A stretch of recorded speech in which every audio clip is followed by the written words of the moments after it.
It was an early Christmas morning. Our son Charlie was 8 months old, his first Christmas, when I discovered that my husband was having a relationship with another woman.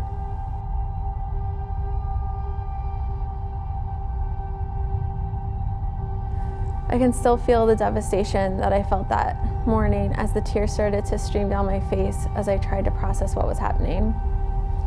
Over the next several months, it was a roller coaster of emotions as I tried to do everything I possibly could to repair our marriage.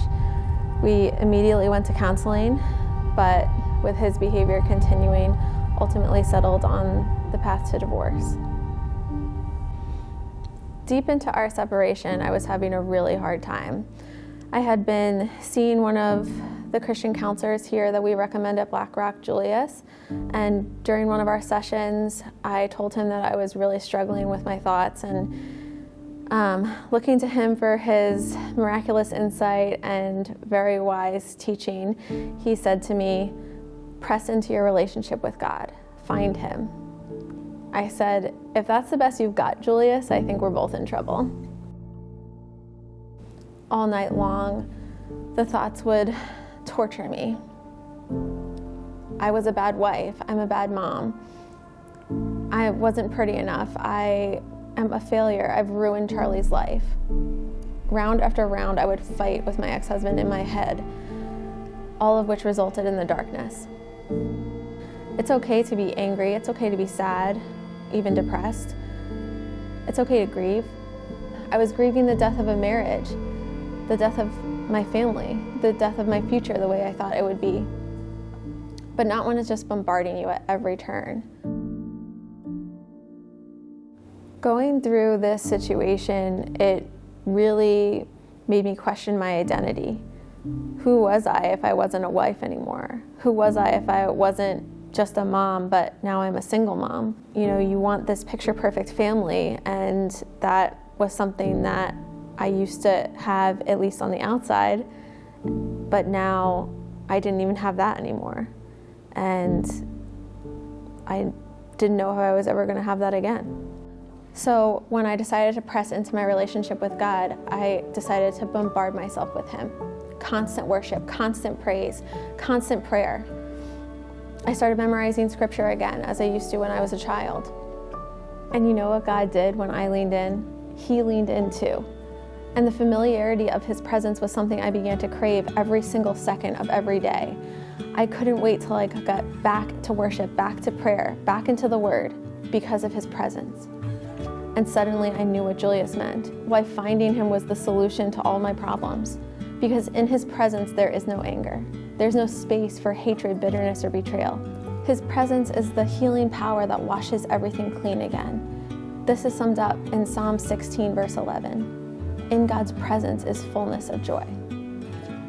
I mean, sometimes my life is crazy. I can't believe all the chaos and the ups and downs that I've had in the past 3 years.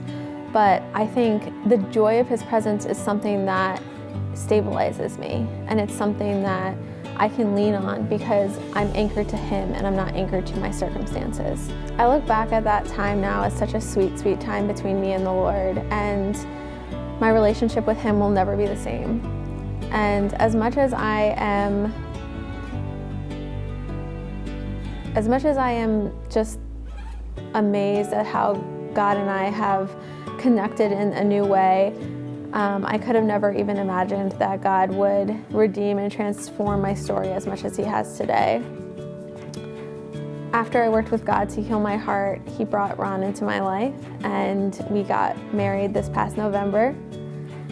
It is so amazing just to see what a strong man of God he is, and his relationship with Charlie is so special that I can't even thank God enough for everything that he's done to just completely change my story into something I could have never even imagined it to be.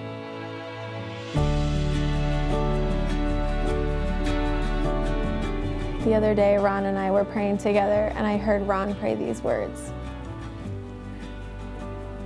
God,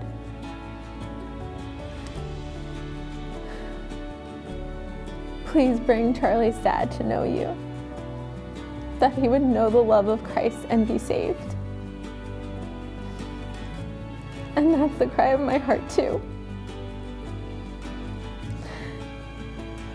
And if you're in a place right now where your story is in the tough times, and you can't imagine the light on the other side. There was a time where I couldn't see it either, and I pressed into God, and I made that choice. So please, make that choice to press into God and who He is right now, because you will never regret it. The joy of His presence will fill you and will give you the strength that you need to get to the other side.